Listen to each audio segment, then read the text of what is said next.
E aí, pessoas, beleza? Deixa eu ver o áudio aqui. O Alejandro vai me dar um ok ali, peraí. Ajeitando o áudio. Acho que tá tudo certo. Alejandro, você tá me escutando? Tá me escutando? Dá o joinha aí, beleza? Vou botar você então, tá? Beleza, pode se desmutar aí. Fala aí alguma coisa, vamos ver. E aí? Aí, Beleza? legal. Tô te escutando. Fala de novo. Olá, olá, um, dois, três, testando. É isso aí. Estamos online. Estamos online transmitindo para todo o mundo. Todo o mundo. Na 105,9. Vou baixar um pouco a música. Achei demais. Beleza, vamos lá. Tá, esse vídeo de hoje a gente vai fazer o que? A gente vai falar sobre.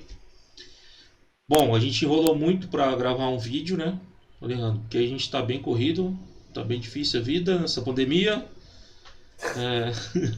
Mas conseguimos um tempo aí para gravar agora, né? Aí é o Isso. seguinte: rolaram algumas perguntas via Instagram, né? Depois você me critica que eu sou blogueirinho. Blogueirinho, cara. Se inscreve nesse canal, não tem no Brasil. Uma pergunta que fizeram foi sobre Modos?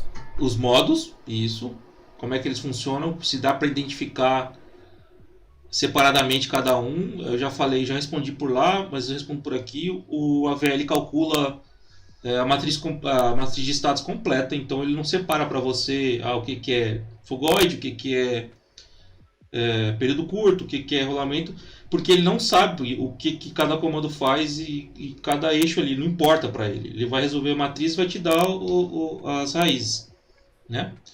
É. Então, por isso que ele não vai te dizer o que é cada coisa. Mas se você for olhar na bibliografia, você consegue identificar. Você sabe quem que tem par simétrico, quem que normalmente é mais amortecido que o outro, e aí dessa forma você só. Eu sei que essa daqui é fogoide, eu sei que essa daqui é período curto. O que a gente fazia no otimizador era como basicamente a gente não tinha essa informação realmente de qual modo era qual, e a gente então não podia falar, ó, esse modo é o fogoide, então eu vou avaliar ele com esses parâmetros. O que a gente fazia era apenas fazer um check de que todos os modos fossem negativos, né? Nenhum deles Isso, passava todos pelo plano os. positivo, e esse era o nosso check, A parte, certo? a parte real. A parte real negativa, né? Isso. Que quer dizer que o sistema tende à estabilidade. E a outra pergunta que teve foi uma pergunta sobre aerodinâmica, né? Isso. A outra pergunta foi sobre, no caso de asa biplana, né, como que eu aplicava o método da seção crítica. E aí a resposta é que você tem que fazer o método da seção crítica para cada uma das asas de forma meio que isolada, né? Então você vai aplicar ele tanto para a asa de baixo como quanto para a asa de cima. E também tinha outra pergunta relacionada a qual dos diferentes celos locais que o ABD dá era para utilizar. Então a resposta é depende.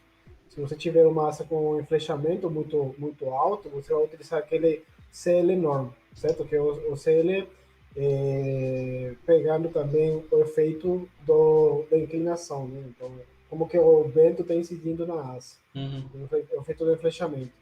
Então, no caso de você não ter esse enflechamento, né? Aí você vai utilizar o CL normal, né? Não é o CCL, é o CL normal, certo? Uhum. Beleza. Tá, eu vou para a nossa telite aqui de apresentação. Hoje a gente vai falar. Eu acabei falando, mas tem uns slidezinhos aqui só para mostrar essa parte de controle que a gente não citou, né? E hoje a gente vai fazer o segundo passo que ficou faltando também, que era rodar o AVL automaticamente, executando uma lista de tarefas para você não precisar fazer tudo na mão e conseguir automatizar o processo, né? E aí poder inserir o AVL como um módulo de cálculo aerodinâmico, estabilidade e até controle dentro do seu otimizador, né? Ou seja, ele ser Isso. uma fonte de informações do seu aeronave dentro do otimizador. Tá, a primeira coisa então que a gente vai falar sobre os modos, já falei um pouquinho. como escrever o arquivo velho e o .run, que é o arquivo que vai rodar as rotinas. E a gente vai fazer uma otimização bem básica usando um módulo chamado Deep, que é esse módulo aqui, que é uma biblioteca, é um framework para você fazer o uso de algoritmos de otimização, algoritmo genético, basicamente. E o legal dele é que ele é bem didático. Ele tem várias metodologias que estão na bibliografia e é bem explícito. Você consegue utilizar qualquer tipo de cruzamento, qualquer tipo de mutação que já está bem documentada. Se você quiser fazer a sua própria, claro, tem como também. A gente não vai entrar muito a fundo dele porque não é o nosso escopo, mas é uma ferramenta bem legal para quem está começando a mexer com otimização e não tem acesso a um software pago ou, enfim, MATLAB. um MATLAB ou aquele, como é que é o nome daquele software de otimização? Mode Frontier. Mode Frontier, é isso aí. E beleza, basicamente é isso. Então, a gente também ficou devendo. Eu queria mostrar a frequência natural e o fator de amortecimento. E na hora do vídeo anterior eu não lembrava como é que fazia, né? Então eu fui dar uma revisada e eu vi que você consegue calcular o fator de amortecimento pelo cosseno entre a origem e o ponto do polo que você está calculando. O cosseno dessa reta o cosseno desse ângulo é o fator de amortecimento, e a hipotenusa a distância, né? Essa reta em si, o comprimento dessa reta é a frequência natural. Então você consegue calcular geometricamente baseado nos polos, né? Uhum. E eu E acho que. aí, só também, voltando um pouquinho aí, Saulo, só para mostrar aqui qual que seria, por exemplo, a variação dos diferentes polos. A gente também no vídeo passado não conseguiu identificar muito bem qual desses modos, né? Qual desses pontinhos pertencia a qual movimento, né? Agora a gente está trazendo esse gráfico aqui, mostrando de fato os diferentes modos que o AVL consegue dar, né? Rolamento puro, espiral, fugoide, período curto e Dutch roll. E a gente está apresentando como eles se comportam, por exemplo, quando você aplica uma variação de velocidade, né? Isso aqui também poderia ser aplicado para variação de CG, variação Isso, de altitude, etc, exatamente. etc. E teria um comportamento diferente. Então, vocês têm que aplicar esse tipo de cálculo para vocês garantirem que sua aeronave é estável dinamicamente durante toda a missão, né? Exato. Vocês saberão como fazer isso. Aqui, quando a gente. Lembra no vídeo anterior que a gente registrou vários casos e fez análise de casos diferentes? Eles estão aqui, tá? Eu tô falando pro povo, tá? Eles estão aqui, então você consegue verificar dentro do envelope de voo da aeronave toda se ela qual que é o comportamento dinâmico dela. Então, dessa forma você consegue ver, por exemplo, se ela tende a ter um stall em espiral, ou se ela tende a ter um stall mais estável ou não. Então é bem legal você fazer essa análise para todas as Até suas manobras. até porque desse jeito você pode falar, não, beleza. Por exemplo, o que acontece o que acontece com o período curto ou qualquer um dos módulos quando aumenta a velocidade? E aí você vai Uhum, ter, por exemplo, que algum dos módulos, se eu aumento a velocidade, ele fica mais estável, mais amortecido, né? Com a frequência menor ou maior. E uhum. aí isso é bem interessante você comentar no seu relatório. Né? Sim, isso é bem legal. E não só para comentar no relatório, né? Mas também para você começar a compreender o que esse número quer dizer na prática. Isso. Porque é muito importante você fazer, no fim das contas, a correlação disso com a avaliação do piloto. Isso vai te dar uma Isso. sensibilidade prática muito boa na hora de você projetar uma aeronave, né? Tá, aqui estão Exatamente. os laterodirecionais, né? E a próxima aqui são as relacionadas com arfagem. Um zoom in, só um zoom in, porque aqueles modos não dá para ver direito, né? Então, Isso, ó, o aí fugoide.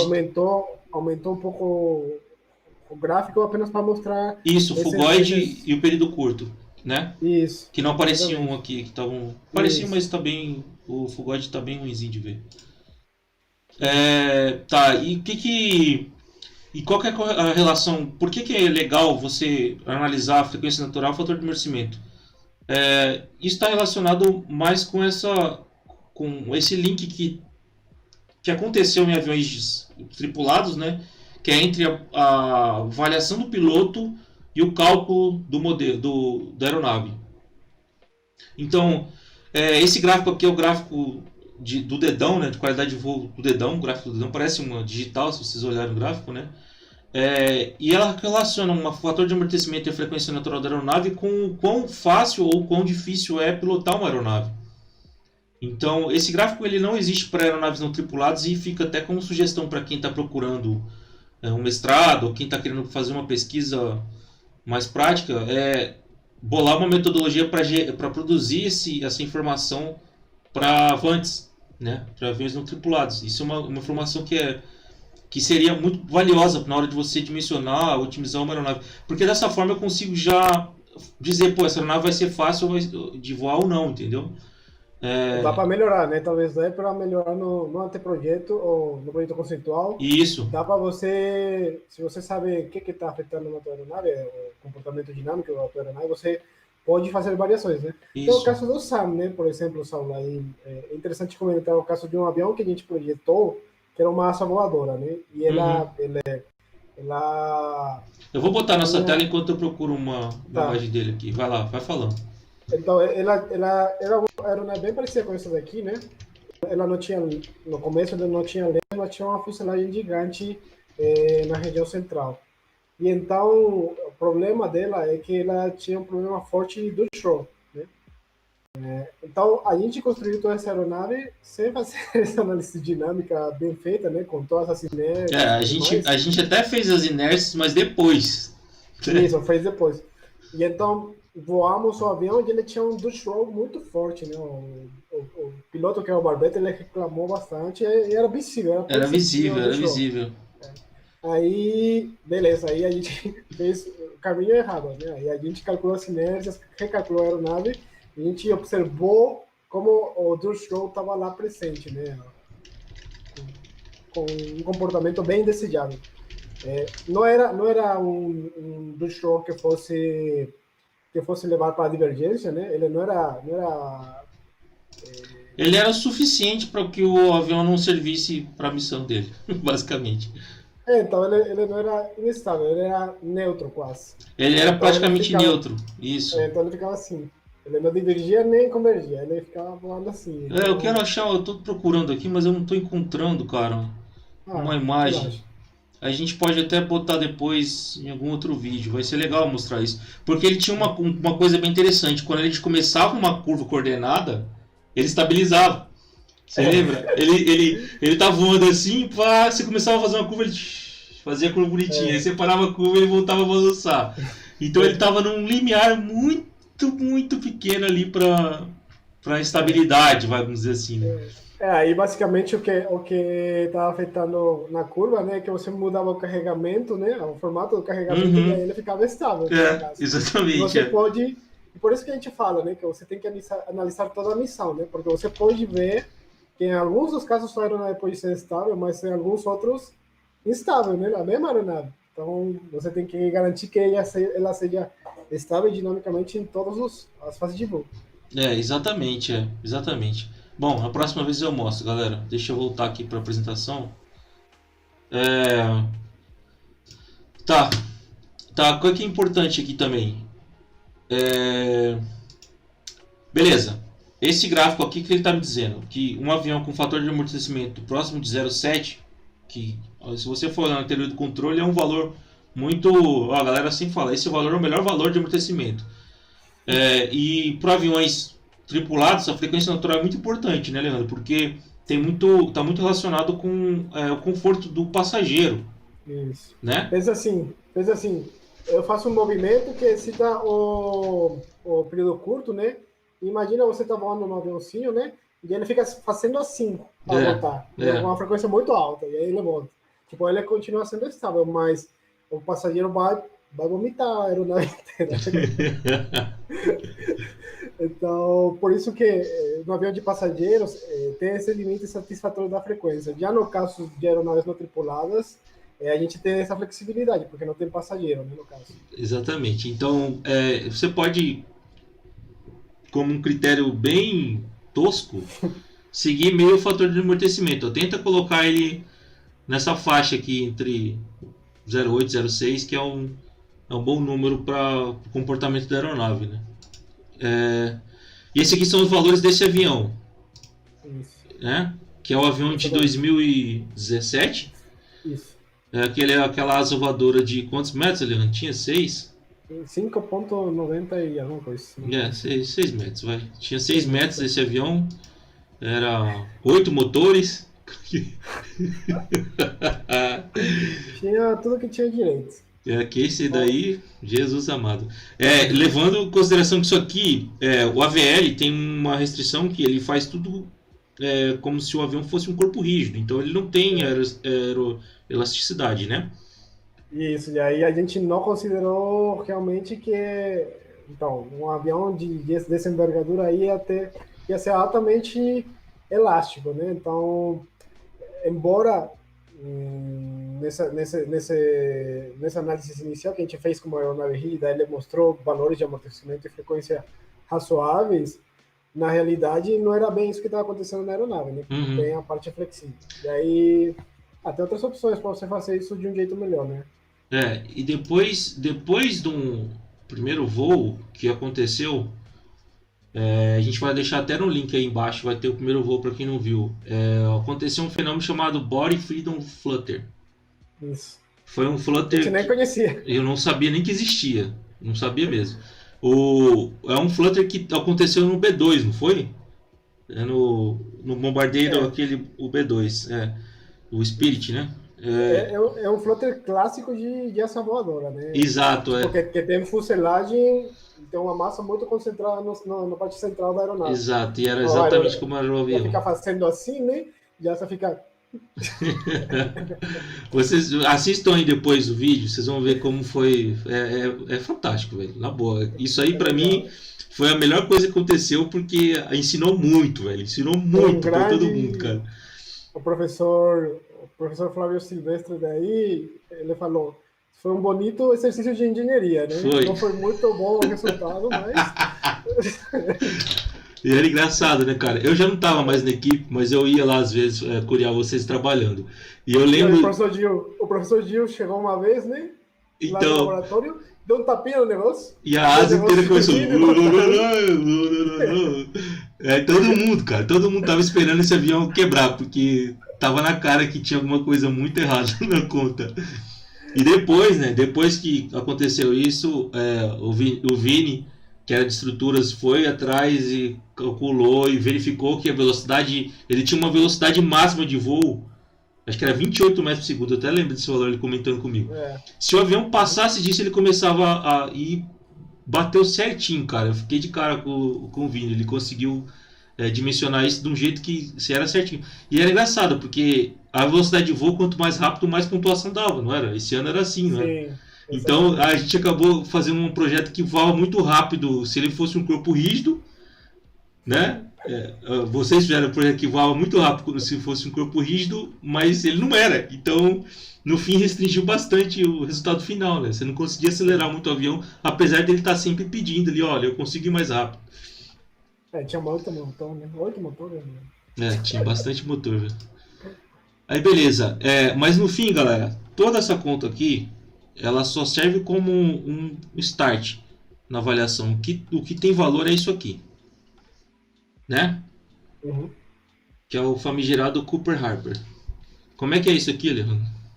Então, essa aí é uma avaliação que é feita pelo piloto, né? Ela deve ser feita para os diferentes casos que você vai voar na competição. E, na verdade, uma boa prática é o piloto sempre avaliar o voo depois que pousou, né? Decolou, pousou, faz a avaliação dele, né? E aí ele vai dar notas para as diferentes fases de voo, né? Ou movimentos.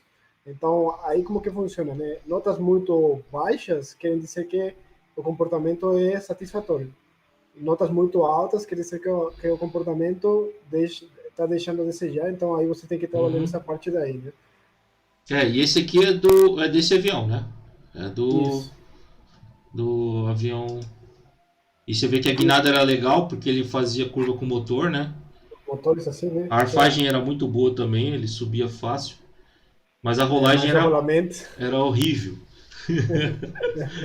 Era bem ruim. Isso é pré-projeto, pré...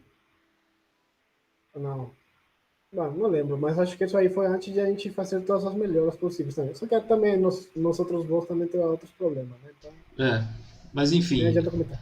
isso aqui, galera, isso aqui é muito importante. Vale muito mais do que isso aqui, sinceramente. É, eu também Porque, acho. mas aí tem um problema também falar isso. Pera aí, vamos recapitular. Isso aqui tem um valor técnico e de conhecimento muito grande. E isso aqui tem um valor prático muito grande.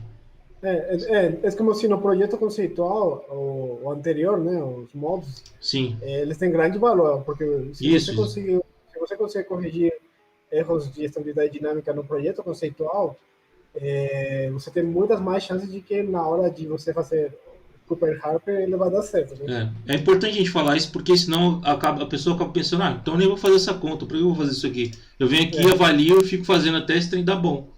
isso. E aí sai um avião ruim que o piloto. Isso é importante, eu vou falar, vou até botar a câmera aqui para. Seguinte, galera. Se você dá um avião ruim para um piloto bom, ele vai falar que tá ruim, certo? E se você melhora esse avião, ele vai te dar um parâmetro em cima do avião ruim que ele tinha como começo. Então, ou seja, você vai ver uma melhora, mas não quer dizer que seu avião esteja bom, entendeu? Então, o Cooper Harper ele pode ser subjetivo. Se você não tiver o cuidado de mostrar para o seu piloto, isso aqui que é um avião bom mesmo, ele pode acabar não, agora melhorou bastante, a airfagem está muito boa. E aí você acha que está bom, mas você poderia ter um avião bem melhor, porque você não teve um parâmetro na hora um parâmetro mais objetivo na hora de avaliar o avião, tá? Então, o Cooper Harper é legal, é ótimo, você tem que fazer, é super importante, mas tem que haver um critério, tanto da parte do piloto quanto da parte da equipe, para que não aconteça um bias, ou seja, que a subjetividade do piloto ganhe muita força. E o piloto acaba vendo uma melhora prática muito grande, só que no fim ela acaba mascarando uma possível melhora muito maior, entendeu? Sim, Eu acho que deu para entender, né, Alejandro? sim. Sim. Bom, pelo menos eu entendi. Mas essa é a minha opinião quanto ao Cooper Harper. Ele é bem legal para você ver na prática, mas tem que tomar cuidado para ele não mascarar uma coisa medíocre. E medíocre não quer dizer que é ruim, tá? Medíocre quer dizer que é mediano. É, sendo que você poderia ter feito uma coisa melhor, né? Exato. Você até mencionou, né, na primeira vez que a gente tentou fazer essa live, Hã? sobre a possibilidade de você criar um algoritmo de machine learning que tivesse como input Verdade. os parâmetros da aeronave, talvez seus modos, né? E aí você tivesse como input a avaliação do piloto, aí você joga os pilotos para ficar avaliando a aeronave, e aí você treina uma rede e no final das contas você vai ter uma ferramenta que sempre vai te dar aviões satisfatórios. É outra tese de mestrado aí para alguém, ó.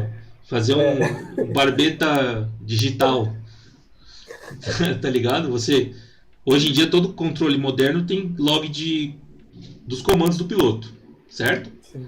Então você consegue pegar uma Pixhawk, por exemplo, fazer um log de voo, comparar com o que o piloto está fazendo e dar um avião bom, um avião meia boca e um avião ruim para ele, certo? Isso. Compara os três e aí treina uma rede neural para imitar ele. Isso. Pronto, você E vai aí, ter um piloto. se o piloto falar que tá ruim, é porque o piloto que é ruim. Exatamente. Aí cai nas costas do Barbeta de novo, né? Cai tudo nas costas do Barbeta. Tudo se resume a joga na mão do Barbeta e reza. É isso aí. Bom, já demos duas possíveis teses de mestrados para vocês, hein? Só com um assunto. Fazer um Barbeta digital e fazer um método para traçar um gráfico de dedão aqui para Avantes. Tá, beleza. Tá, vamos então para o que a gente ia falar hoje, que a gente vai falar hoje, que é Python. Python AVL. O isso. wrapper. O parser. Exatamente. Bom, galera, é o seguinte, o AVL a gente já. Deixa eu abrir aqui um terminal. Vou jogar aqui do ladinho. Beleza. Qual que vai ser o exercício de hoje? O exercício de hoje, deixa eu abrir o OVL aqui, e aí eu faço um plot aqui, tá? O exercício de hoje é o seguinte, a gente tem essa asa, vocês estão vendo aí, né? É uma asa que a gente só vai mudar a torção dela. Ela tem 6 segmentos, 6 seções que definem ela, e a gente vai alterar a torção para aqui numa determinada característica, num determinado estado de voo. Ela tem uma distribuição, ela tem o menor CD possível. Isso. Certo? Então, se você quisesse colocar em termos de como que coloca no algoritmo de otimização, né? Ou num problema de otimização, então a função para minimizar vai ser o CD, ele vai estar restrito a um CL igual a 0.5, né? E aí, basicamente isso, né? Deixa eu ver aqui. Aqui eu tenho um arquivo que eu tenho aqui, peraí. Peraí aqui. Beleza, e como é que a gente faz isso? Esse arquivo aqui é um arquivo .run. Vocês estão conseguindo ver ele? Eu acho que tá, né? Eu estou transmitindo em Full HD, eu acho. Vai ficar bom agora. O que esse arquivo é? Esse arquivo é exatamente um macro de todos os comandos que eu estou dando no AVL. Ele replica ele executa linha por linha e aí te dá o resultado final, né? Então a primeira coisa que eu faço é, eu seto uma massa de 10, eu seto uma densidade e eu seto uma gravidade e uma velocidade. Depois eu relaciono o ângulo de ataque com CL de 0.5. Isso. Calculo, salvo o arquivo ST. Se ele já existir, eu salvo por cima para poder... Como eu vou rodar um loop, eu tenho que sobrescrever o arquivo do indivíduo anterior, para você não ter que ficar calculando em cima do mesmo resultado, não correr esse risco. E aí dou 2 enter e saio.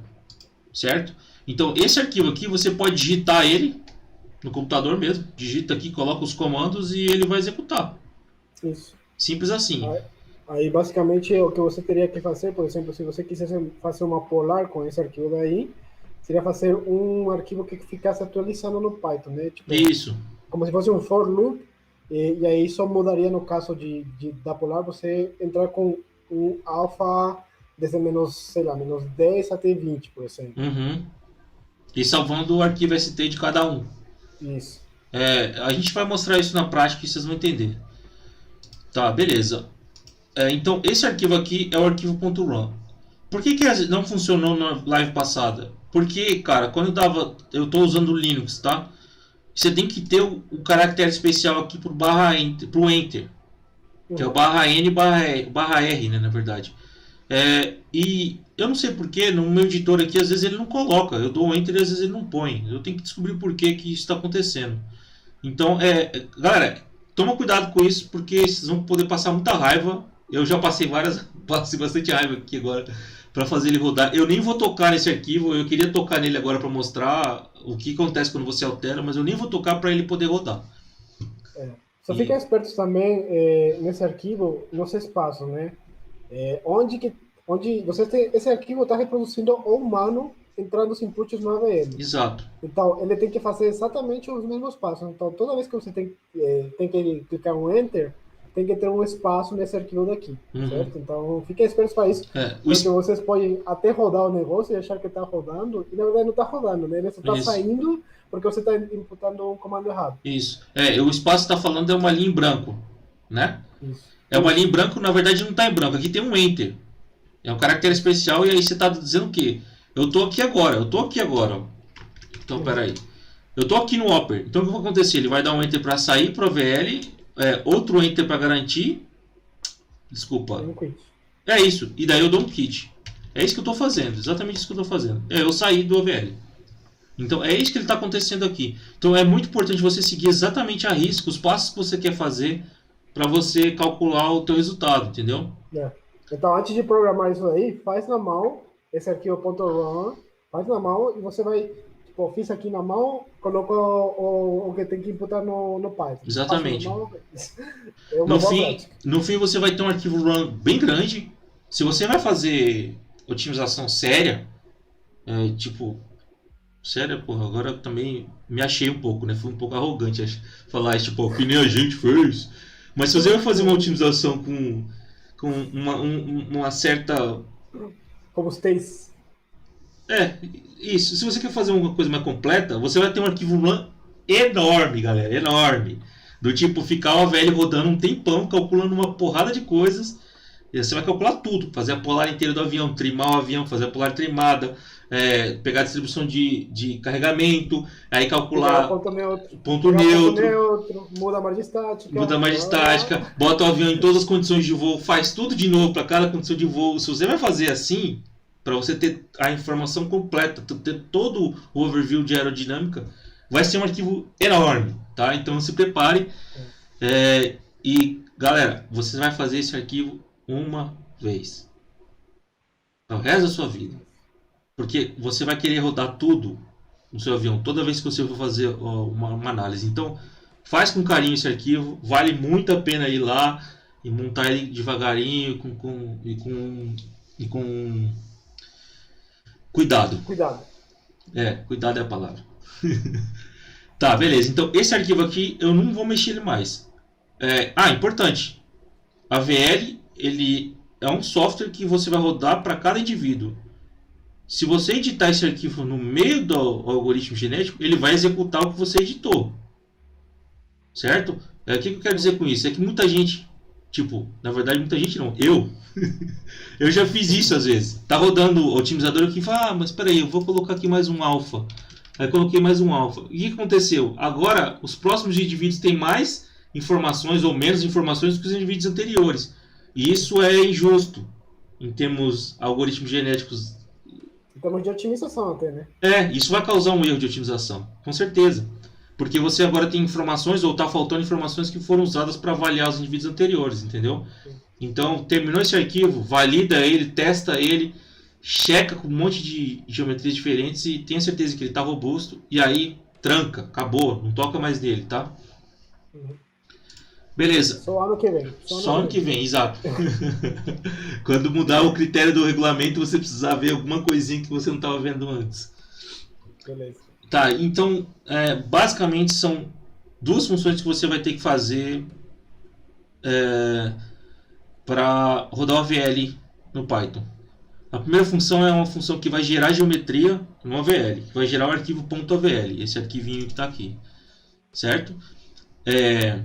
Isso no básico, né? Mas se você for fazer o cálculo, por exemplo, de massas, você vai ter que gerar uma função para gerar o .mass também, né? Ou pode ser na mesma, enfim, aí a organização fica a critério de vocês. Eu gosto de separar tudo em funções diferentes, porque daí você pode falar pro fulano, cuida dessa função, Beltrano, cuida daquela ali, e aí depois todo mundo junta e roda o negócio, né? Ou até você pode também mudar o nível de fidelidade também de algumas coisas, aí fica melhor quando você separa tudo, né? Exatamente, também. Bom, no nosso problema, eu já mostrei para vocês, eu fechei, né? Fechei. É uma asa reta, ela já está declarada aqui. Elas vão ter 6 entradas, que são os ângulos de incidência locais de cada seção. Serão 6. Uhum. Então, vai ser um vetor com 6 valores. Isso aqui, por que eu tenho que forçar ele para ser float? Porque isso está relacionado com a entrada do DIP. O DIP ele manda uma lista e às vezes o tipo de variável que está salvo lá não bate. E aí a gente converte para float para garantir que o que tiver aqui converte para um número. Não me venha com string, não me venha com o que for. Certo. E aí a primeira coisa que eu faço, se houver um arquivo avl_file.avl, eu deleto ele, ou seja, um indivíduo anterior calculado, e daí começo a escrever o arquivo. Eu escrevo com funções standards do Python mesmo. Eu abro o arquivo para escrita e coloco a mesma sequência exatamente como eu fosse fazer escrevendo à mão. /R, /N é o enter, são os caracteres especiais para dar o enter e começar uma nova linha. Uhum. O /R é o que dá um enter e a nova linha que vai jogar ela para o começo, tá? Se você deixar só /R, ia acontecer do arquivo ele ia ficar assim, todo mundo ia começar no caractere do... Ia dar muito ruim. Ia ficar esquisitão. Talvez até rodasse, cara, mas eu acho que não. Não sei. Então tem que dar o /R e o /N, tá, gente? Exatamente como escreve o arquivo. Espaço aqui entre os valores e tudo tal. Aí beleza, como não vai mudar a área, eu não estou mudando core, não preciso calcular a área, mas se eu precisasse calcular, eu poderia simplesmente fazer uma conta aqui e depois jogar o valor aqui. Estou otimizando cordas, por exemplo, então você muda a área de referência. Então você tem que atualizar isso no arquivo. Então você está livre para fazer todas as contas que você precisa fazer e gerando o arquivo de geometria. Beleza, declarei a asa, discretização, fiz ela simétrica, coloquei um ângulo de incidência da asa toda de 0. E aqui, ó, aqui eu estou colocando as minhas entradas, né? De T0 a T5. As variáveis de entrada da sua otimização, né? Da sua otimização. Exatamente. E aqui é só. Isso aqui é Python, tá, gente? Eu estou dizendo para o Python formatar essa float com uma casa significativa. Só isso que eu estou falando. Por que uma casa significativa? Vamos começar essa conversa agora ou eu deixo para depois? Deixa para depois. Depois eu vou falar. Deixa para depois, Sim. Estou usando uma casa significativa só, tá? Beleza. Essa é a primeira função. A segunda função do otimizador é a função que avalia o seu indivíduo. Essa função vai me dizer, vai pontuar esse indivíduo. Quem sabe como o algoritmo funciona, o algoritmo genético ele vai ranquear um conjunto de indivíduos conforme a sua Fitness. Hã? A sua fitness. Isso, o fitness, né? Conforme a sua... como é que é o termo em português, cara? Puta, me fugiu a palavra. Conforme a adaptabilidade dele ao ambiente que ele está, né? Que na teoria da evolução o indivíduo ótimo é aquele indivíduo que está mais adaptável. Ele não é o mais forte, ele é o que é o mais adaptável, é diferente. Ele pode ser mais forte numa característica, mas ele é o que mais se adapta a todas, ao ambiente em volta, certo? Então, uma forma matematicamente de fazer isso é pontuar o indivíduo. Ou seja, se ele tiver o menor CD0, que é o que eu quero, eu vou colocar ele lá em cima. E aí a probabilidade dele fazer o cruzamento com outro indivíduo é maior. Então a genética dele vai se expandindo, vai se espalhando pelas gerações e eu vou convergindo para um valor, para uma média populacional com uma característica mais mais desejada. E beleza. Aqui tem vários módulos que a gente colocou. Tem coisa aqui que nem está usando, mas eu estava fazendo brincadeiras aqui que estava usando antes. Coisa importante aqui. Essa função, o que ela faz? Ela chama o AVL.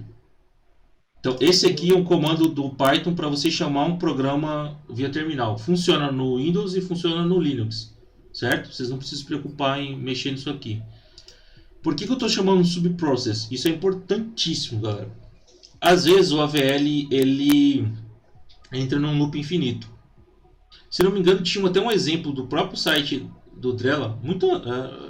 Quando eu comecei a mexer com ele, tinha um exemplo que se você rodasse ele começava a calcular vários números que estourava para o infinito e ficava nessa. Agora... o exemplo pode ser a trimagem, né? Você tenta trimar a superfície e ela fica variando. Isso eu acho que era mesmo. Mas não sei se é na trimagem, porque na trimagem, depois de certas iterações, ele meio que para. Mas tem outros casos aí que ele fica, né? Eu não me lembro onde era. Eu lembro que uma vez eu baixei um arquivo do site do AVL e eu fui rodar ele e... deu pau, não consegui rodar. E o que acontece? Se você tem uma lista enorme de indivíduos para calcular, e às vezes acontece de você ficar preso num loop que demora muito, para um indivíduo que às vezes nem vale a pena, ou então que o resultado dele é medíocre, você não precisa se preocupar com ele. Então, para você evitar também que a sua otimização trave, você coloca ele no subprocess e fica monitorando.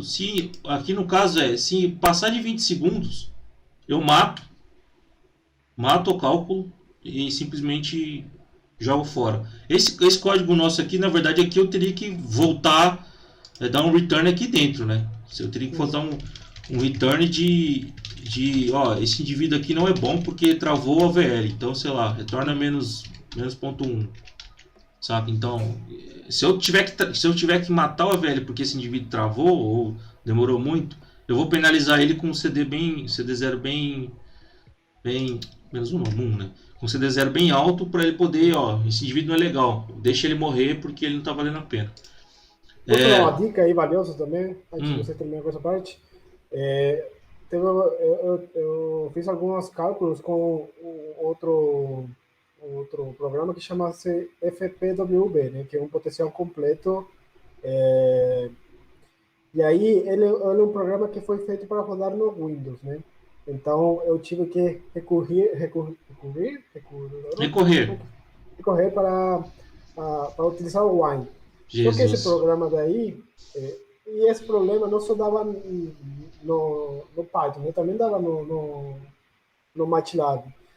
Esse programa, ele não avisa, tipo, não tem um ponto no que avisa, terminei de fazer meu Uhum. cálculo, né? Aí você pode continuar fazendo suas tarefas. Ele continua fazendo o cálculo e rodando por trás. Então, o que, que tinha que fazer? Tinha que colocar um temporizador, né? Que se passasse de certo tempo, continuasse esperando o programa terminar de rodar Uhum. para que ele não, tipo, começasse a sobrescrever as coisas. Então, é bem parecido com o que você está fazendo aqui, mas com outra aplicação. Uhum. E lembrando, o MATLAB também tem funções similares, né, para você fazer esse controle aqui de processos e poder evitar com que você entre no loop infinito. Isso. Só para eu lembrei também, isso aqui a gente calcula com o OpenVSP, calculou com eu fiz em 2016, vocês usaram em 2017. É, a gente desenhou um avião inteiro no OpenVSP. A gente calculava as inércias fazendo a integral de cada das áreas aqui, que ele tem uma função lá que faz um slice de áreas e calcula o momento de inércia. O OpenVSP às vezes não conseguia calcular por alguma razão da integração, não dava certo, o modelo não fechava. E aí ele falhava. Só que, cara, poxa, eu não quero perder esse indivíduo. O que eu fazia? Eu esperava, se falhasse, eu mudava um milímetro em alguma dimensão e ele já convergia, já conseguia. Era um problema de iteração, de integração do cálculo lá. E então eu esperava por 2 minutos. Esse meu wait aqui era de 2 minutos. Normalmente levava 1 minuto, mas eu gastava o dobro de tempo porque se precisasse, porque se falhasse eu mudava alguma coisinha na geometria para o OpenVSP conseguir convergência e aí calculava de novo as inércias, entendeu? Então é importante você ter esse tipo de controle. E eu descobri isso porque a gente foi rodar uma vez e depois de 4 dias o trem parou, eu não sabia o porquê, era por causa disso, porque caiu numa geometria que o OpenVSP não conseguia calcular, ele ficou parado. Todo o meu algoritmo ficou parado, eu perdi 4 dias de conta. Deu dor de cabeça ainda sobre esse tema. Deu muita dor de cabeça. Beleza, e aqui tem um códigozinho para ler o arquivo ST, né? Meu ponto .run aqui eu salvo um arquivo chamado st.st e aqui no meu parser então eu vou ler. Aqui dentro pode ter o que você quiser, gente. Essa função pode fazer um monte de conta, jogar com o modelo de desempenho, o que vocês quiserem fazer. No nosso caso a gente só está avaliando CD por uma condição específica de voo, então eu só estou pegando um valor. O que esse número 25 quer dizer? Eu quero pegar a linha 25. Isso é importante. Deixa eu ver se tem Uhum. um arquivo ST aqui. Não tem, né? Eu não salvei. Deixa eu só gerar um arquivo ST aqui, galera. Só para mostrar para vocês. Hopper. Beleza. ST, né? st.st. Tá aqui o arquivo. Como o AVL ele é um programa muito bem feito mesmo, porque conforme o conforme a quantidade de controles que você insere numa aeronave, você tem derivativas, quantidades diferentes de derivativas, né? Cada controle tem uma sua derivativa para cada eixo e para cada direção que ela influencia, né? Então esse arquivo muda de tamanho. Às vezes, se você tem só um controle, ele é menor. Se você tem 6 controles, ele é maior. Então, a posição que estão as variáveis pode mudar. No caso aqui, eu acho que essas de cima até que não mudam. Eu não me recordo, porque elas são meio que primordiais do corpo rígido. Essas aqui vão mudar, com certeza, porque tem cada conjunto para cada controle. Isso. E o que acontece? Na linha 25 está o CD total, que é o que eu estou fazendo aqui. Pega a linha 25, me entrega a linha 25. Aí o que eu faço? Eu separo o que tiver entre espaços e me dá o último valor, esse menos 1 aqui. Esse split me separa num vetor, todos os caracteres que estão separados por espaço, e aí eu pego o último com esse menos 1. Então eu peguei esse valorzinho aqui, certo? Olha aí quanto que tá o CD agora. Essa é sem torção ainda, né? Essa asa. Ou já a torcida já? Não, eu acho que é a torcida já, eu não me lembro. Tá, beleza. Eu acho que é a torcida já, porque eu já rodei isso aqui. Esse arquivo aqui é o arquivo já Ah, tá, finalizado. mas você rodou para uma outra condição. Pois é, pois é. Não, beleza. Isso aqui tá com CD com alfa zero, tá vendo? Alfa Ah, beleza. zero, Não, depois aí. Tá, CL-17, entendeu? É outra condição de voo. beleza. É, Tá, se eu quisesse ler, por exemplo, CM total, eu teria que pegar a linha 21, 2, 3, 4, 5, 6, pegar o sexto elemento aqui. Ou o menos um, né? Tá no último ainda. Se eu quisesse ler. Enfim, vocês entenderam, né? Então esse código aqui você pode usar ele para qualquer arquivo de texto. Tá, gente? Então fica como dica aí. Estudem esse modo chamado Line Cache, que ele tem várias funções para você ler arquivos assim. Arquivos estranhos e tal. Que não é só uma tabela simples, um CSV da vida. Beleza, então aqui a minha função ela faz o seguinte, ela chama o cálculo que eu quero fazer, os módulos que eu quero fazer. Aqui podia ter um módulo, sei lá, módulo de estrutura. Aí chama alguma coisa e faz alguma conta. Módulo de pontuação. Isso. Faz Basicamente, todo. é como se você estivesse inserindo partes da função objetivo nesses módulos aí, né? Isso aqui é a função objetivo, basicamente. É. Então você pode, como você tem uma função que você pode colocar e inserindo as contas aqui e no fim você vai ter uma função enorme. Eu lembro que a nossa função de avaliação era gigante, fazer um monte de conta. E aí você no fim sai aqui o resultado. Esse resultado, no caso nosso, a gente está fazendo uma otimização mono-objetivo, né? Então só tem um valor. Mas você pode fazer multi-objetivo e você vai ter um vetor aqui de saída, né? E multidisciplinar também, então você poderia avaliar a estrutura, você poderia avaliar várias Isso, coisas aí. Então, exatamente. No nosso caso aqui não está multidisciplinar, né? Mas se fosse, sei lá, a pontuação do relatório, aqui eu teria que ter um módulo de desempenho também, para pegar essa polarzinha aqui e calcular o desempenho, e aí ela seria multidisciplinar. Beleza, então basicamente é isso, gente. Você precisa de uma função para gerar os arquivos do AVL e uma função para avaliar, função objetiva, né? Para avaliar o indivíduo, certo? Então, quando você começa a usar o DIPS é bem legal que você cria várias classes, ele tem várias classes para você configurar o algoritmo genético, tá? A primeira classe, que é esse Creator, é uma classe que cria indivíduos, certo? E você pode fazê-la de várias formas. Você pode fazer por minimização, quando você bota um peso negativo ele vai minimizar, ele não vai maximizar. E se você quer que o indivíduo seja uma lista de valores, pode ser um dicionário, isso aí já é Python, tá, gente? Isso não é mais aerodinâmica, nem fazer avião, isso é Python. Mas o que eu quero mostrar aqui é isso aqui, ó. Vocês estão vendo que eu estou colocando inteiro? Então, na hora de criar um atributo para o meu indivíduo, eu estou usando uma classe toolbox para poder adicionar atributos para o meu otimizador, tá? Então, eu estou indicando quais são os atributos do indivíduo. Estou indicando como cria um indivíduo, como cria uma população, qual é a função de cruzamento, qual é a função de mutação, qual é a função de seleção dos melhores indivíduos, certo? Por que eu coloquei inteiro? Isso aqui é muito, muito importante e a galera que faz otimização normalmente não percebe. Sem querer ser... Quem tá começando, né? Os que exato. Quem tá começando. Quem era que nem a gente quando a gente começou, porque queria muito fazer, botava o gás, ia fazer, começava a calcular, e aí acontece o seguinte. Você, na sua oficina, consegue construir um avião com medidas menores que milímetro? Eu acho que não. Se você consegue, porra, mano, vai abrir vai prestar serviço, porque você tá top. Você consegue medir um ângulo com menos de 0,1 grau? Eu não. Eu já falo com certeza não. E construir, eu erro no centímetro. Meu problema não é nem milímetro, é centímetro. Pra você ter uma ideia.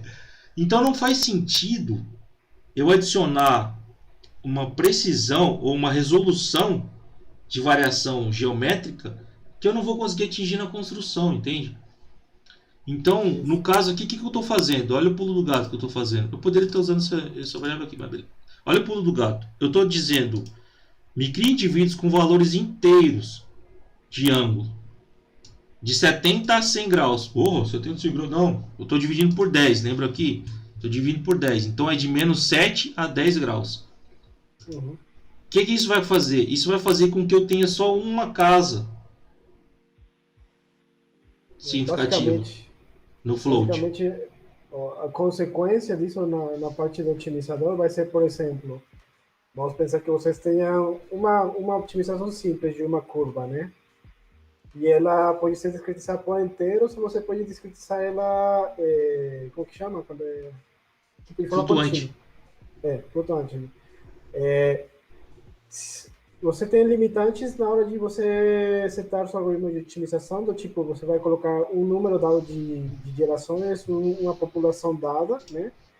Então, o que acontece? Se você colocar, por exemplo, uma variável onde você realmente não precisa que seja uma variável contínua, né? Poderia ser uma variável inteira, o que o algoritmo vai entender é que ele precisa explorar toda essa variável contínua, certo? Uhum. Então, você pode ser que você esteja próximo, caiu no mínimo local, ou esteja próximo do local, do mínimo global, mas como você tem essa variável que é contínua, ele vai ficar tentando otimizar em milésimas, né, de centímetro para te dar o resultado final. Uhum. Então ele vai perder tempo na otimização, né, a otimização vai ficar pesada e é tempo que é muito valioso, que com uma variável melhor definida, né, pode ser inteira, iria muito mais rápido a convergência, né, teria menos opções de ficar aí tentando achar o mínimo onde não precisaria. Se você já chegou num platô de mínimo, meu, em termos de engenharia, em termos de matemática ou em termos de física, ok, você quer chegar no mínimo realmente global. Mas em termos de engenharia, você não precisa chegar no mínimo global mesmo. Você pode ficar num platô em volta dele ali, que você vai estar seguro de que está com um indivíduo ótimo. Uhum. Isso realmente é restringido, principalmente por conta da sua capacidade construtiva. É basicamente isso, galera. Então, eu já vi muita gente calculando e falando, não, meu avião tem que ter... Eu já fiz isso. Meu avião tem que ter 1.42357 metros de envergadura para ser um indivíduo ótimo. Pelo amor de Deus, cara, não tem sentido. Não faz sentido. Eu não consigo chegar nessa medição. Entenderam? Então, quando a gente coloca um atributo... Isso aqui serve para tudo, tá, gente? Para tudo. E detalhe, você tem que fazer uma string com todas as suas variáveis e você pode definir ela usando essa dica aqui. Ó. Eu peguei e dividi por 10 para ter uma casa. Se eu preciso de mais de uma casa, sei lá, estou fazendo, não sei, alguma medida aí que eu preciso de 2 casas, sei lá, estou fazendo em metro, usando em vez de milímetro. Aí você vai dividir por 100. Vamos falar que pode ser o caso, por exemplo, de você estar otimizando uma coisa onde tua variável de entrada fosse o CD, né? Aí vale a pena você isso, ter uma bem. resolução grande. Ou CL mesmo, isso. Ou então não, cara. Às vezes, tipo, eu tô declarando em metro. Em metro. Aí eu preciso pelo menos de 2 casas, vai para variar no centímetro. Então eu divido por 100. Então, entenderam? Então, é só coerência. Isso, bom senso. Não esqueçam que na conta tudo é bonito, né? Na conta tudo é bonito, cara. Mas a prática é o que vale, no fim das contas. Porque não adianta você ter um avião bem calculadinho, bonitinho, se você chegar lá na hora de competir e nem voar. Tá ligado? Que é o que aconteceu com a gente várias vezes já, Lelê. Uma dica, né, que fica aí, que a gente só aprende na base da como que fala? Na base da porrada. A vida ensina. A vida ensina.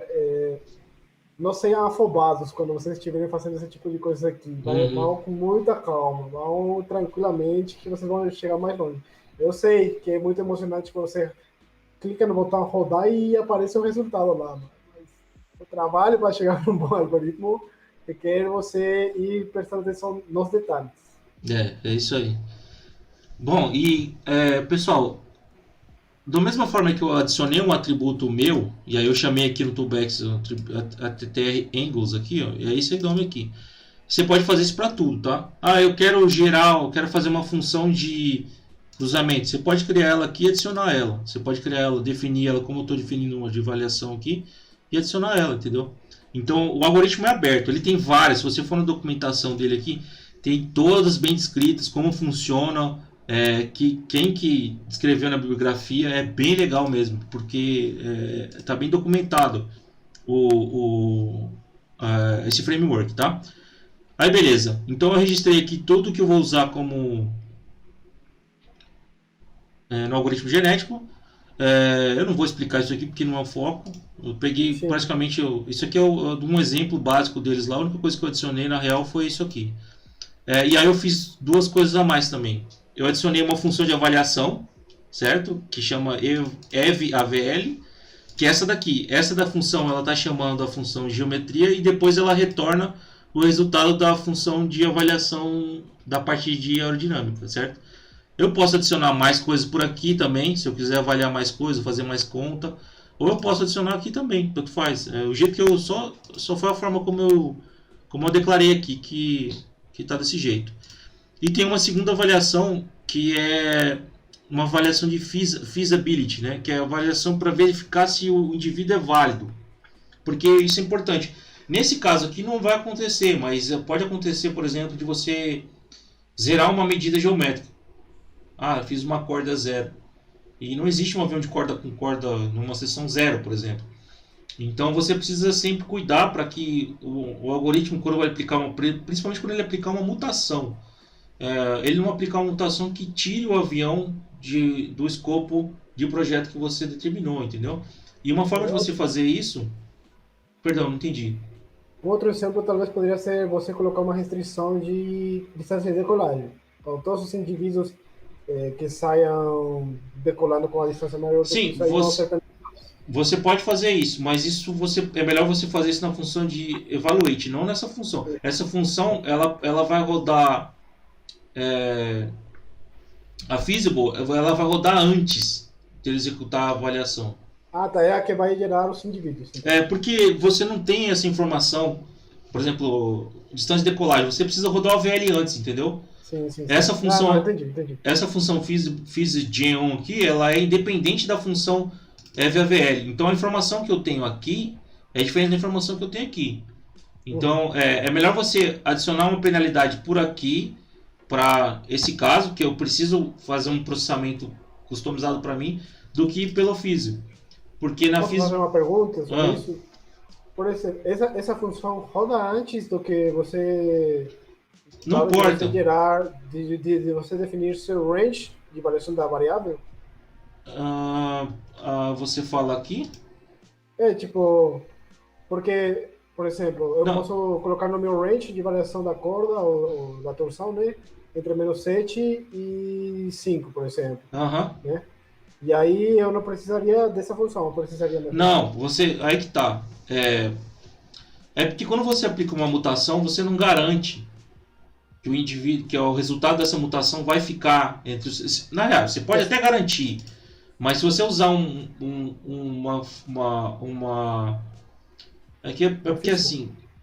porque assim, cara, o algoritmo genético ele trabalha como se fosse um gene mesmo. Então, às vezes ele pode pegar uma grandeza que está que não está normalizada, vamos dizer assim, e jogar num local que ela estoura o intervalo dessa grandeza. O que eu quero dizer com isso? O ângulo de incidência, por exemplo, pode ser negativo, certo? Você pode ter menos 7 a 10 graus, no nosso exemplo aqui. Se eu tivesse a corda junto e eu fizesse uma mutação só de flipping, eu poderia acabar com uma corda negativa, porque eu flipei ângulo de incidência com corda. Perfeito. Entendeu? Então isso é mutação. A mutação ela pega a aleatoriedade acontece para você pegar um gene de um lugar e jogar no outro. Então, se você quer evitar com que isso crashe o seu modelo, você coloca essa função junto com a avaliação. Ela roda em todos os indivíduos. Toda vez que você for calcular um indivíduo, você penaliza ele rodando essa função aqui do delta penalty. Essa função Você sabe se no MATLAB tem essa função também? Tem como sim. Eu não me lembro. Eu sei isso daí. Eu não me lembro de cabeça, cara. Eu sei que tem porque... Peraí, agora... Não, cara, eu não sei se tem. Não sei se tem. Agora que eu tô lembrando. Eu fiz isso na mão. O que eu fazia? Eu penalizava na pontuação. Então eu penalizava aqui. Penalizava aqui, na função de avaliação. Eu não penalizava... Mas é legal Porque aqui eu posso colocar vários, cara. Aqui eu posso colocar outra coisa. Quero checar. Essa aqui checa só se o ângulo é tal. Essa outra aqui chega só que, entendeu? Então eu Legal. posso colocar várias etapas de penalização. E se não me engano, eu posso até adicionar etapas de bonificação por aqui. Se não me engano, tem que olhar na documentação. Posso estar falando besteira, então fica como Olha exercício a aí. documentação, galera, porque tem muito detalhe aqui. Tem muita que coisa. Ele é muito bem, né? Então, dê uma boa olhada lá antes de você sair fazendo coisa. Isso aí. Tá, beleza. Aí esse aqui é a forma como eles escrevem. Você não precisaria fazer isso aqui, mas eu estou seguindo o exemplo, eu vou fazer também. Tá, como é que é isso aqui funciona? Primeiro eu começo uma população de 50 indivíduos. Como eu já declarei tudo aqui, ele vai respeitar todas as informações que eu coloquei em toolbox, né? Tá vendo? Toolbox aqui é uma toolbox. Então, ó, me gera uma população de 50 aí, fazendo favor. Agora me gera os 3 melhores. Ou seja, começa um Hall of Fame de 3. Ele está usando é um conceito até que eu não conhecia. Esse Hall of Fame é uma forma de Pareto, vamos dizer assim. Ele ranqueia os 3 melhores. Poderia colocar mais valores, não tem problema. E ele vai salvando esses pro futuro para ficar fácil para você avaliar. Ó, eu já sei que os 3 melhores estão nesse grupo. Para uma utilização de monoobjetivo, né? E aqui também ele tem também funções de estatística, cara. Isso é bem legal, porque quando você roda, se você colocar aqui verbose true, ele te mostra isso aqui, ó. Olha, eu calculei 50 indivíduos na geração 0 e a média da minha avaliação deu esse valor, o desvio padrão foi esse, o máximo e o mínimo foram esses. Então isso é bem legal para você já, conforme vai rodando, você ter um feedback de, poxa, quantas anda, né, a minha evolução, né, se eu estou tendo um ganho ou não. Nesse caso aqui, ele está imprimindo todos os indivíduos. Por que está acontecendo isso? Porque eu estou rodando essa função. E essa função tem um print aqui.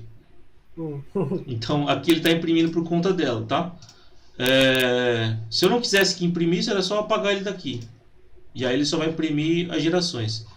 E a primeira geração são os indivíduos gerados randomicamente, todo valor inteiro.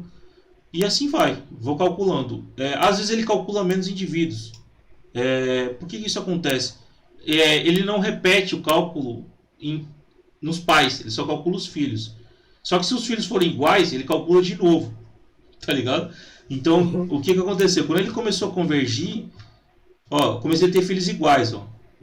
E ele calcula de novo. Eu acho que tem como, não sei, mas eu acho que tem como você fazer de uma maneira que ele não calcule filhos iguais também.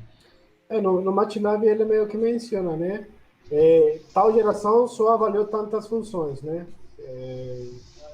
Imagino que seja isso, né? Quando você tem filhos repetidos, você não precisa avaliar de novo essa função, então você pula para a seguinte. Aqui esse número é isso. Quantos indivíduos foram calculados? Mas é estranho, eu não precisaria calcular esses 3 indivíduos, por exemplo, porque eles são iguais.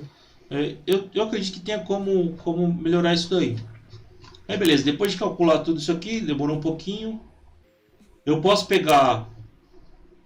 Aqui eu estou plotando a média no log de estatística. Quando eu declarei o main aqui, eu tive como saída a população e o log. Então eu tenho a população inteira calculada e o log das estatísticas, né? E aí eu estou vendo aqui qual que é a evolução do meu CD. A média do CD começou com esse valor e foi caindo até estabilizar aqui. Eu poderia calcular só 15 gerações, não precisaria calcular 40. Então, e aí eu tive uma otimização de um indivíduo, certo? Aí beleza. Isso aqui está salvo no POP. É que eu não coloquei aqui. Eu poderia colocar aqui também o ROF, que é o Hall of Fame. Aí eu ia ter a saída do... Deixa eu tirar esse print aqui e deixar rodando enquanto isso. E pegar esse arquivo aqui, vou salvar ele... Colocar, sei lá, menos gerações talvez. Esse aqui vai ser o... porque como eu já rodei esse aqui, eu sei que tá ótimo. Aí eu vou deixar rodando de novo aqui, só para mostrar pro pessoal como é que tá. Opa, eu apaguei aqui. Eu não recarreguei. Eu tinha que resetar o. Isso é um. Isso é coisa do Jupyter, tá, gente?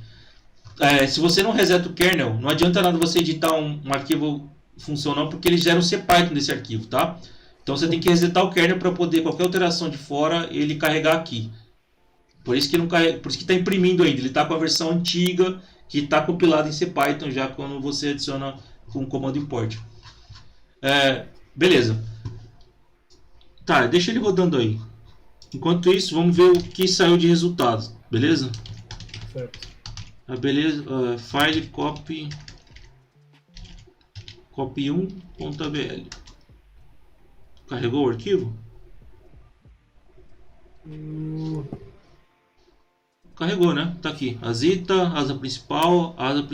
Isso. Beleza. Vamos ver como é que tá a torção dela, então. Que eu plotei ele. Camber, né? Camber. Isso. E keystroke, para eu poder navegar por lá. Beleza. Down. Vai na vista traseira. Vou girar ele aqui. Girando. Beleza. Girando pra lá. Tá aí, ó. Ele deu uma curvadinha aqui, de leve. Isso. Basicamente ele está diminuindo a torção na ponta e na raiz ele está deixando a torção quase que zerada, né? Lembrando que o AVL ele faz o ângulo de ataque a partir do bode de ataque. Né? Do bode de ataque, exatamente. Isso. Então por isso que dá para ver que ele está levantadinha a parte de trás, né? Talvez a gente poderia esperar ao contrário, mas é por como ele detecta esse ângulo daí. Eu consigo dar zoom? Consegue. É isso aí. E aí, tipo, dá pra ver, né? Ele diminuiu na raiz, aí... Na raiz ele... Vai... na raiz tá negativo, aí diminuiu um pouco no meio aqui, aí começou a ficar mais negativo nas pontas.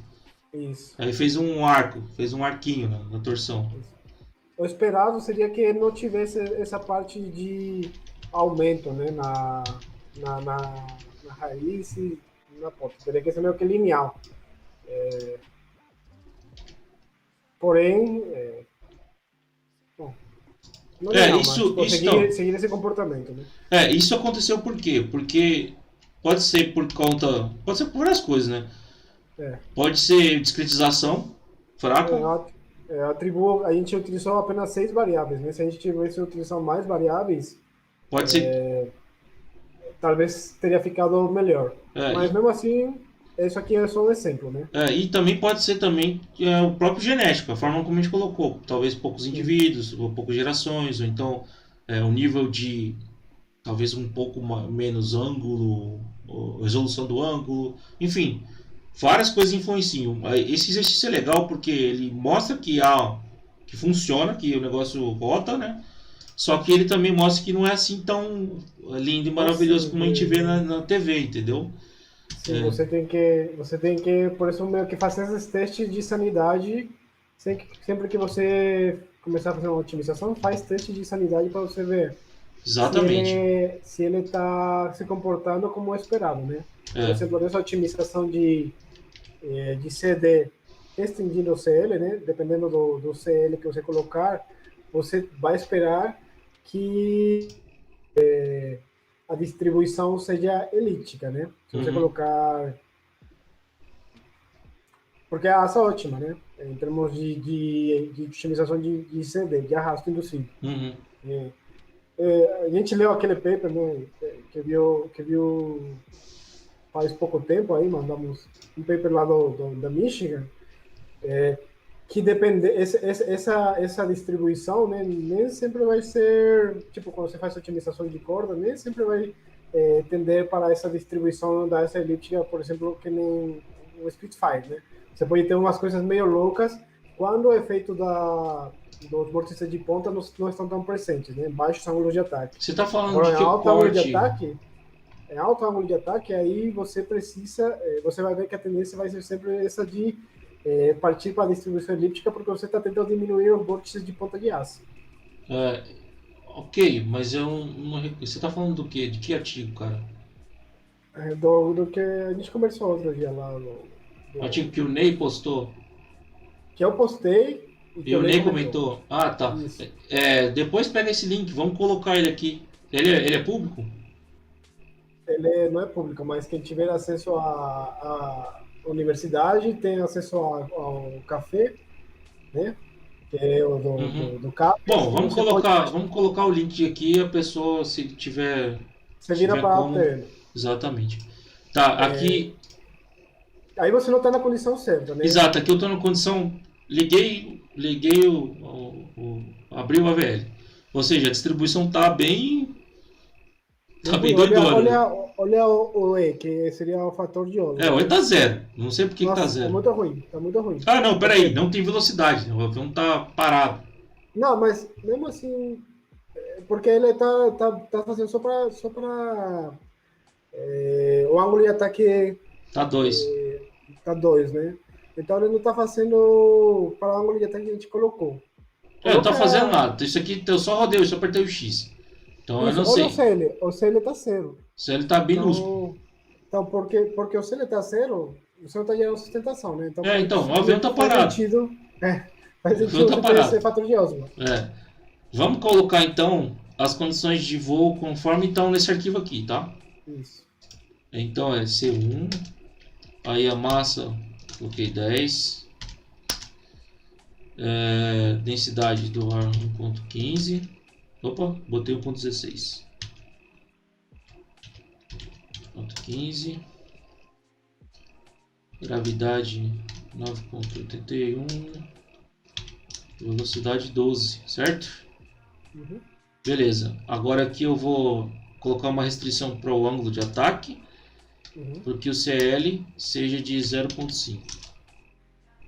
Beleza, mandei calcular e agora eu vou plotar. Eu não vi o resultado ainda não, cara. Pode ser que seja que a gente vai passar uma vergonha absurda agora. Ó, que é isso, hein? Não ficou uma super elipse ainda, né? Dá pra ver que tem uma subidinha minúscula aqui. Mas eu acho que se a gente tivesse feito com mais critério aí, tanto a discretização quanto a parte de genética, a gente ia chegar numa elíptica, né? Sim. E olha agora para o fator de Osborn. O Tá fator de Osborn está quase 1. quase um. Quase 1. Exato, tá Então 0.998. quer dizer que você realmente otimizou para essa condição, está tudo bonito para essa condição. Aerodinamicamente, só pensando na parte aerodinâmica, né? Você pensar nas outras coisas. Uhum. Agora, se você dá uma mudada aí, colocar um ângulo de ataque diferente, tipo alfa 0. Botar o alfa para alfa 0, Zero. certo? Isso. Calculei. Tá, a gente tava com o fator de Osborn de 0.998, né? Isso. Agora tá com 0.778, tá ligado? Isso. Mesmo você tendo. Não, você está ganhando sustentação negativa nesse caso, né? Porque você está utilizando placa plana e tudo mais. Uhum. Mas o que interessa falar aqui é que quando você faz esse tipo de otimização que é dada para um ponto apenas, né? Você está restringindo apenas para o CL de 0.5, isso não vai garantir que o avião é ótimo em todas as outras fases de voo. Por esse motivo, quando você fizer uma otimização para realmente ter uma aeronave que seja boa em todas as fases de voo, você tem que calcular ela em diferentes fases, né? Subida, cruzeiro. Normalmente a gente faz para cruzeiro, mas a subida é importante, dependendo da missão. Enfim, tem várias coisas que você tem que otimizar. E então você tem que fazer meio que uma otimização ponderada por essas diferentes fases para você ter um ótimo. Que se bem não vai ser ótimo no cruzeiro, ele vai ser melhor do que um avião que só fosse ótimo no cruzeiro, né? Para toda a missão de voo. Na real, esse exemplo que a gente deu aqui de fazer uma avaliação só por uma variável aerodinâmica não é um bom critério. Isso. Você tem que subir um pouco no nível de avaliação, deixar ela não pode ser tão pontual, ela tem que ser mais abrangente, né? Isso. Era uma coisa até que eu lembro que o professor Bento falava na aula que a gente fez junto, que o ótimo é inimigo do bom, né? Tipo, se você quer ter um bom avião, você não pode otimizar ele para uma coisa só, você tem que fazer de uma maneira que abranja tudo, né? Ou que seja robusta, né? Exatamente. Imagina que você otimiza seu avião para o número de Mach, né? Só que você saiu um pouquinho, tipo, para um avião aviador, né? eu lembro Você desse exemplo utiliza aí. ele para um, sei lá, ponto 79, alguma coisa, ponto Uhum, 89. uhum. Você saiu um pouquinho dessa condição daí, teu avião vai ser péssimo. Então, Eu lembro dele falando, ele falou um exemplo assim, e eu lembro tem que ele umas comentou cenas. que era um avião que voava muito bem a tal Mach, só que isso era tipo 20% do tempo de voo. É, O resto era o avião descendo e subindo e decolando, que era uma porcaria completa. Tá ligado? Então, exatamente. tipo, e aí, valeu a pena fazer essa otimização ou não? Então, tem que ter muito critério para você avaliar a missão inteira da aeronave. É, Então, não só a missão, né? Mas como o Saulo já falou, essa distribuição elíptica, a gente sabe que ela não é a ótima quando você considera o caso aeroestrutural, né? Aí uhum, muda um pouco o negócio. Então, uhum, basicamente o que a gente está fazendo aqui é só um teste para vocês fazer o primeiro passo, né?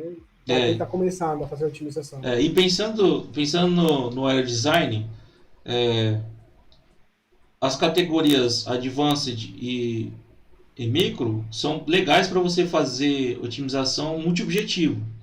Normalmente, né? Porque as funções de avaliação são bem criativas. O pessoal da comissão manda muito bem fazer funções que englobem várias características da aeronave.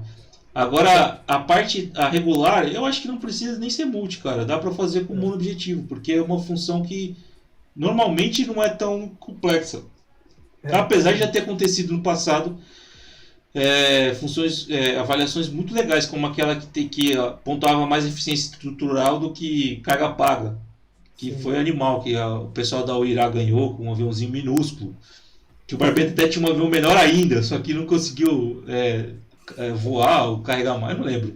Acabou não ganhando, mas ele tinha um avião, cara, era um avião da micro pequeno, tá ligado? De tão pequeno.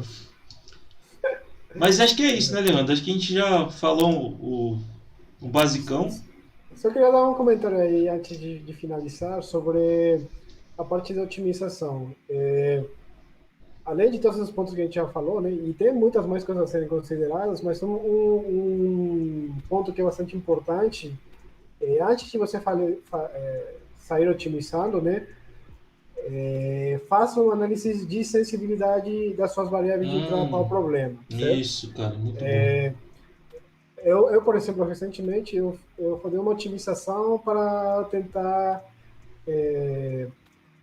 meio que validar ou, na verdade, melhorar meu modelo de um motor, né? E quando você vai modelar um motor que é turbofan ou turboprop, ou o que for, tem um monte de variáveis que mudam o projeto, né? Então, tem muitas variáveis de ajuste. Uhum. Só que, tipo, eu tinha 20 variáveis, só que se você não faz uma análise de sensibilidade, você vai rodar essas 20 variáveis no seu algoritmo e, e o algoritmo vai lutar, né, para tentar otimizar cada uma delas. Por exemplo, algumas variáveis que variam de 0.7 a 0.9 é uma variável que vai ser custo computacional, né?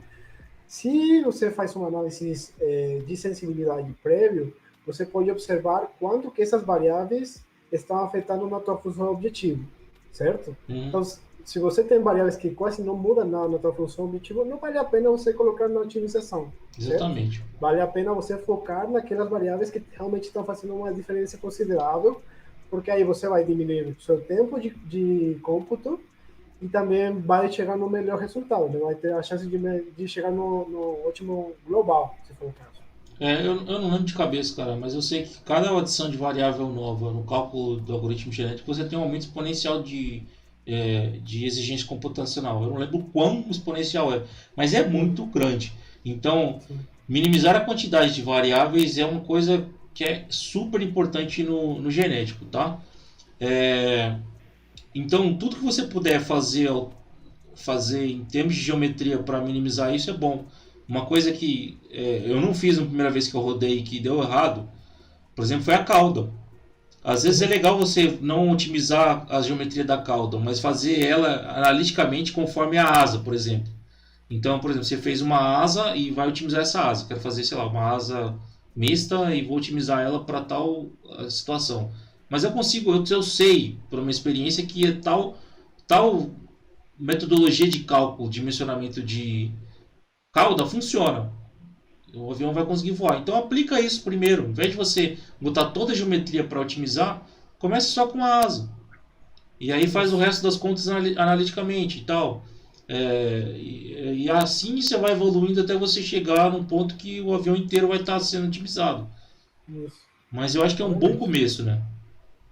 Seria meio, como que chama?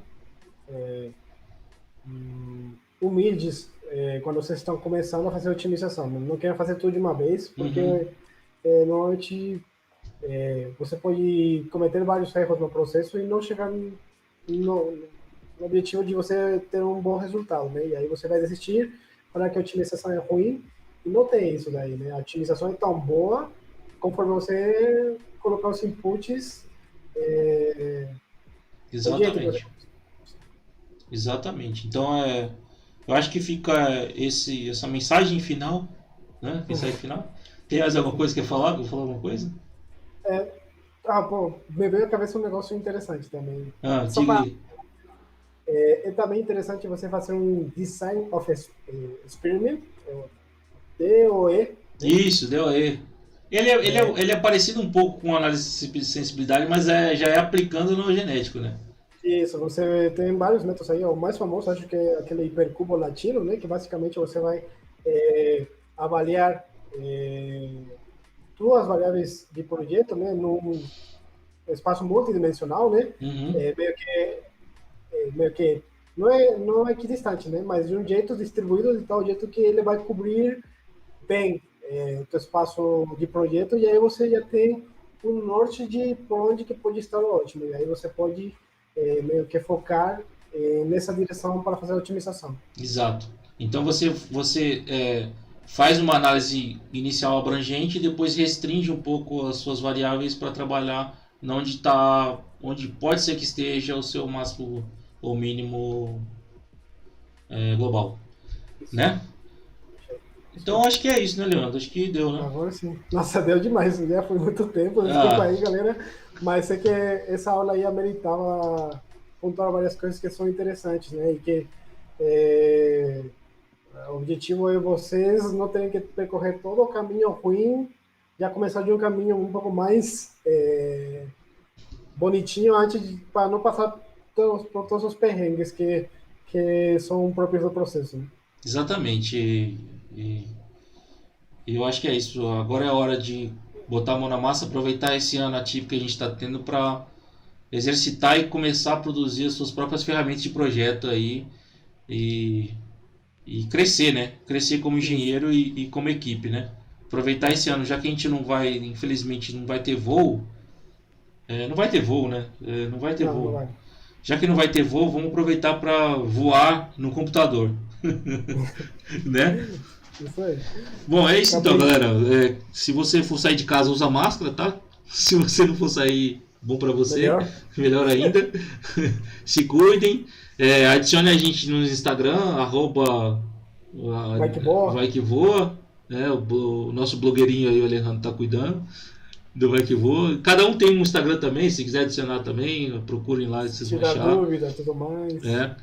E é isso aí, eu vou nessa, curtem, compartilhem, manda o vídeo pro cachorro, pra vovó, pra titia.